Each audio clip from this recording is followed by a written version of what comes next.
PG कर लिया आपने, लेकिन आपको कोई जॉब नहीं मिलती है, आपको कोई जॉब नहीं मिलती तो आप परेशान रहेंगे। आपको मतलब फिर आपकी इनकम मतलब आपकी सोर्स ऑफ इनकम क्या होगा, आप परेशान रहेंगे, आपका पैसा भी नहीं, आप कैसे। लेकिन मेडिकल में आने के बाद ये होता है कि बंदा अगर मेडिकल क्वालिफाइड बंदा है तो अपना क्लिनिक खोल के बैठ जाएगा, तो उसमें उसको नौकरी की जरूरत नहीं है, जॉब की जरूरत नहीं है, वो अपना पैसा कमाने लगता है अच्छे से और अच्छी अर्निंग होती है। और मेडिकल में तो आप जानते हैं डॉक्टर आजकल कैसे कितना मतलब पैसा कमा रहे हैं।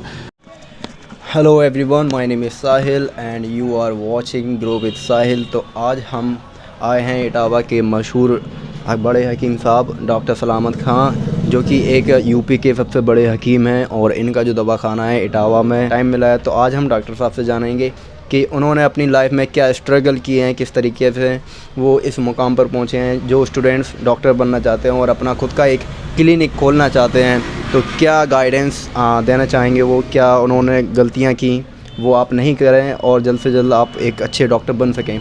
तो अस्सलाम वालेकुम डॉक्टर साहब। वालेकुम अस्सलाम, माशाल्लाह, बहुत खुशी हुई मिलकर साहिल भाई आपसे। मुझे भी बहुत खुशी हुई क्योंकि काफ़ी टाइम बाद आपसे मुलाकात हो पाई है। जैसे कि हमने बताया है दर्शकों को कि आज हम जानेंगे आपने इस मुकाम तक किस तरीके से पहुँचे हैं। तो आपने बेसिक जो एजुकेशन की है वो क्या की है? जैसा कि आप जानते हैं कि बच्चा पढ़ता है तो हाई स्कूल के बाद इंटरमीडिएट, तो मेरा भी शेड्यूल यही रहा कि मैंने अच्छे स्कूल से मैंने गवर्नमेंट इंटर कॉलेज से इटावा से मैंने इंटर पास किया और इंटर पास करने के बाद में फिर मैंने डिग्री कॉलेज में एडमिशन ले लिया। और इसी दौरान हम जो है अपने CPMT की तैयारी करते रहे। CPMT पहला टेस्ट होता था जो कंबाइंड प्री मेडिकल टेस्ट होता था, पहले ये पूरी यूपी का एक टेस्ट होता था इसमें मेडिकल का। इसमें जो है MBBS, BDS, BHMS, BMS, BUMS सारे एक ही टेस्ट से ये सारे लोग एडमिशन पा लेते थे। इसमें मेरिट बनती थी तो हायर मेरिट वाले MBBS में जाते थे, उससे लो मेरिट वाले BDS में जाते थे और उससे कम मेरिट फिर आपको जो चॉइस हो वो आप अपने चॉइस के हिसाब से ले लें। तो इस तरह से मैं डिग्री कॉलेज में पढ़ाई के दौरान ही मैंने जो है CPMT की तैयारी शुरू कर दी और सेल्फ मैंने तैयारी की है, मैंने कोई कोचिंग वगैरह नहीं की है और मैं सेल्फ तैयारी करके इसको मैंने CPMT को मैंने क्रैक किया है। और CPMT क्रैक करने के बाद में मेरा यूपी के अंदर 2 ही कॉलेज हैं जो यूनानी के कॉलेज हैं। एक है स्टेट यूनानी मेडिकल कॉलेज इलाहाबाद में है और दूसरा एक है तकमील उत्तब कॉलेज लखनऊ में है। तो ये 2 ही कॉलेज हैं स्टेट में जो गवर्नमेंट के अंडर चलते हैं। तो मेरा जो है सिलेक्शन हो गया था BUMS में और मेरा स्टेट यूनानी मेडिकल कॉलेज इलाहाबाद में मेरा एडमिशन हो गया और वो 5.5 साल का कोर्स होता है। तो 5.5 साल मैंने कोर्स किया है। उसके बाद फिर मैं और भी कोशिश करता रहा, सीखता रहा। इटावा में हाउस जॉब किया मैंने मोती झील से, फिर इसके बाद मैंने अपना क्लिनिक सेटअप किया है यहाँ गाड़ीपुरा में। 20 साल का आपको एक्सपीरियंस हो गया है आपको क्लिनिक इंडस्ट्री में? जी, तो अराउंड मेरे बाप से 2000 में मैंने ये क्लिनिक शुरू किया है, मैं सन 2000 में। तो आपको लगभग 20 साल हो चुके हैं यहाँ पर। टिप्स मैं चाहूँगा, कोई स्टूडेंट अगर अपना खुद का क्लिनिक खोलना चाहता है, वो एक डॉक्टर बनना चाहता है, तो वो किस तरीके से स्टडी कर सकता है, क्या कहाँ फोकस करना चाहिए और क्या चेंजेस हुए हैं स्टडी में अब जो आपके दौर में और हमारे दौर में? हाँ, आपने बहुत अच्छा क्वेश्चन पूछा है ये, और ये बहुत ज़रूरी क्वेश्चन है। जो स्टूडेंट तैयारी कर रहे हैं मेडिकल की उनको ये इसके बारे में ज़रूर मालूमात होना चाहिए। पहले ये कंबाइंड प्री मेडिकल टेस्ट होता था, यूपी का test combined pre medical test होता था ये, तो ये पूरे यूपी का होता था CPMT। इस तरह से स्टेज वाइज पूरे टेस्ट हुआ करते थे, लेकिन अब पूरी भारत सरकार ने इसको पूरा एक ऑल इंडिया टेस्ट कर दिया है और ऑल इंडिया टेस्ट नीट के जरिए होने लगा है। नीट के जरिए NEET नीट एग्ज़ाम होता है। उसमें जो है मिनिमम क्वालिफिकेशन ये है कि इंटर पास बच्चा होना चाहिए साइंस बायो के साथ में, साइंस विद बायो उसके अंदर हो, बायोलॉजी ज़रूरी है, फिजिक्स केमिस्ट्री बायोलॉजी ये इसमें मेन सब्जेक्ट होते हैं। तो इसका पूरा टेस्ट होता है पूरी इंडिया का और इसी के ज़रिए से, इस टेस्ट के ज़रिए से CPMT ख़त्म हो गया है। इसी के ज़रिए से जो अब MBBS है, BDS है या दूसरे जो इस टाइप के एग्ज़ाम है, इसी मेरिट की बेस पर उसका एडमिशन होता है। इसमें पेमेंट सीट भी चल रही है, नॉन पेमेंट सीट भी है। अगर आपको नॉन पेमेंट सीट निकालना है, गवर्नमेंट वाली सीट निकालना है, तो उसमें आपको बहुत मेहनत करना पड़ेगी, हायर आपको रैंक लानी पड़ेगी, तो आपका नॉन पेमेंट सीट पे आपका एडमिशन हो जाएगा। और अगर रैंक कम रहती है तो फिर उसमें आपको क्या है कि आपको जो है फिर पेमेंट सीट मिलेगी, उसमें तो आप खर्चा ज़्यादा आपको आएगा। तो आप मेहनत से पढ़ाई करें। इसमें 4 सब्जेक्ट मेन होते हैं, फिजिक्स है, केमिस्ट्री है, जूलॉजी और बॉटनी, ये 4 पेपर का उसका शेड्यूल है और 4 सब्जेक्ट के ये क्वेश्चंस के अंदर आते हैं। 75 क्वेश्चंस ईच पेपर से होते हैं। इस तरह 300 क्वेश्चंस का होता है पूरा पेपर। 300 क्वेश्चंस होते हैं एग्ज़ाम नीट में। उसी को बेस मान के उसमें माइनस मार्किंग भी होती है इसके अंदर।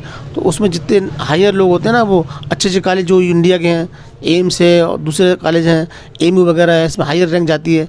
तो अगर मेहनत से आप पढ़ेंगे, अभी से आप, अगर बच्चा कोई हाई स्कूल में भी अगर है ना, तो हाई स्कूल के एग्ज़ाम के बाद ही वो उसकी तैयारी शुरू कर दे नीट की, तो उसमें फ़ायदा मिलता है उसको।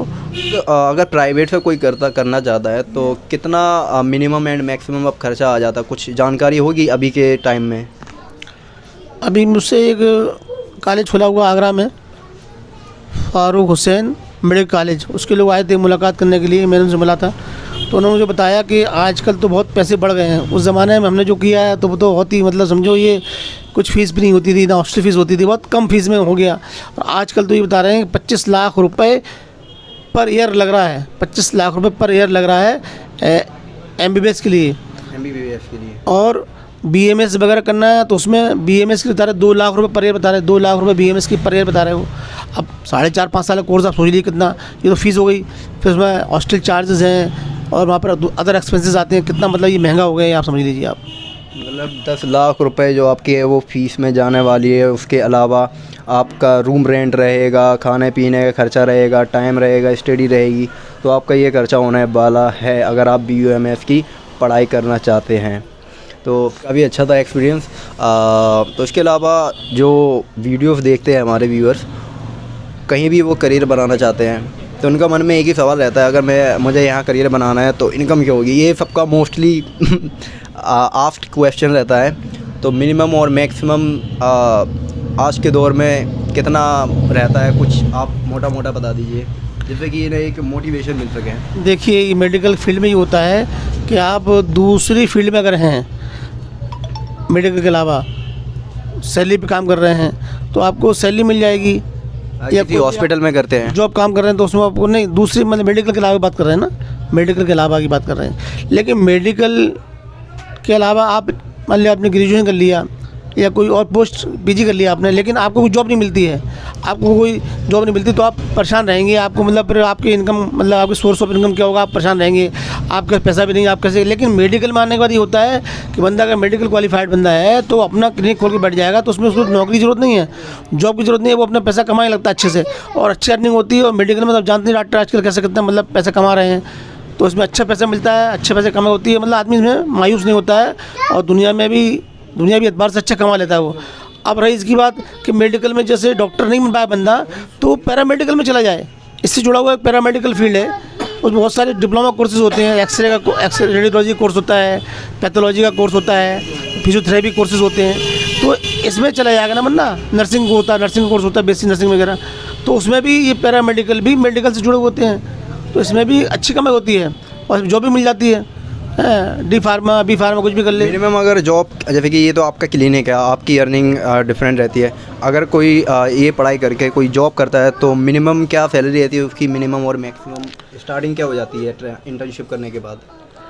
इंटर्नशिप करने के बाद अगर गवर्नमेंट की जॉब पाता है ना, तो गवर्नमेंट की जॉब को आजकल चूँकि ये नौकरी जो लग रही है आजकल, जो सर्विस मिल रही है वो संविदा पे मिल रही है।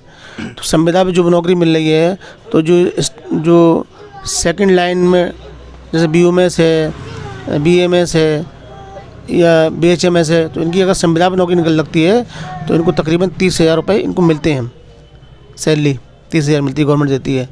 और उसमें प्राइवेट प्रैक्टिस भी आप कर सकते हैं, ये तो आपकी ड्यूटी टाइम पे आप कर लेंगे आगे, और प्राइवेट प्रैक्टिस कर सकते हैं आप। और अगर उसमें आप जाते हैं गवर्नमेंट परमानेंट जॉब में जाते हैं तो सैलरी ज़्यादा है। फिर गवर्नमेंट के अलावा अगर कोई प्राइवेट सेक्टर में जॉब करना चाहता है तो उसकी मिनिमम और मैक्सिमम सैलरी क्या रहती है? हाँ, प्राइवेट सेक्टर में थोड़ा पैसा ज़्यादा मिल जाता है और फिर उसमें ये भी होता है कि आप किस शहर में काम कर रहे हैं। हायर शहर में जाएंगे आप, अगर दिल्ली है, मेट्रो सिटी में जाएंगे आप, तो वहाँ पर अच्छा आपको इनकम मिल जाएगा। लेकिन आप छोटे शहर में काम करेंगे तो आपको वहाँ इतना पैसा नहीं मिलेगा। और इसमें आपके साथ एक ऑप्शन ये है ना, आप प्राइवेट भी काम कर सकते हैं और अपना पर्सनल काम भी कर सकते हैं। आप अपना खुद का क्लिनिक खोल लें, आप इवनिंग में वहाँ बैठे आप, और दिन में किसी नर्सिंग होम में या दूसरे छोटे किसी बड़े डॉक्टर के यहाँ काम कर सकते हैं। तो इस तरह से आपको जो है दो सोर्स आपकी इनकम हो जाएंगे और आपको अच्छा पैसा मिल जाएगा।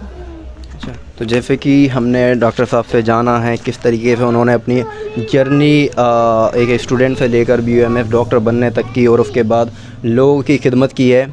और अगर आप भी ये पढ़ाई करना चाहते हैं, अपना करियर मेडिकल फील्ड में बनाना चाहते हैं, तो इस जो आपको टिप्स एंड ट्रिक्स दिए हैं उसको अप्लाई करके आप अपना करियर बना सकते हैं। और मैं रिक्वेस्ट करूँगा कि इस चैनल को लाइक करें, शेयर करें एंड सब्सक्राइब करें, क्योंकि सब्सक्राइब करना मैंडेटरी है।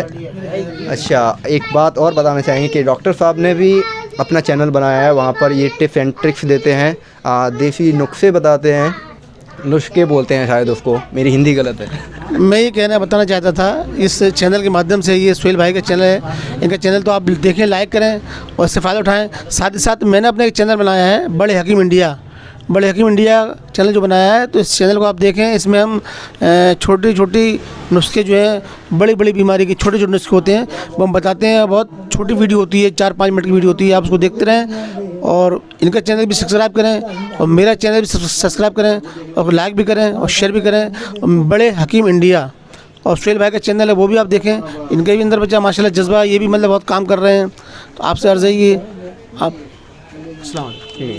तो शेयर, मैं जो लिंक है वो डिस्क्रिप्शन में दे दूंगा, आप जाकर चेक कर सकते हैं किस तरीके की वीडियोस बनाते हैं। तो आज की वीडियो में इतना ही सब कुछ, और आशा करता हूँ आपको ये पसंद आई होगी। तो अल्लाह हाफ़िज़, मिलते हैं नेक्स्ट वीडियो के साथ।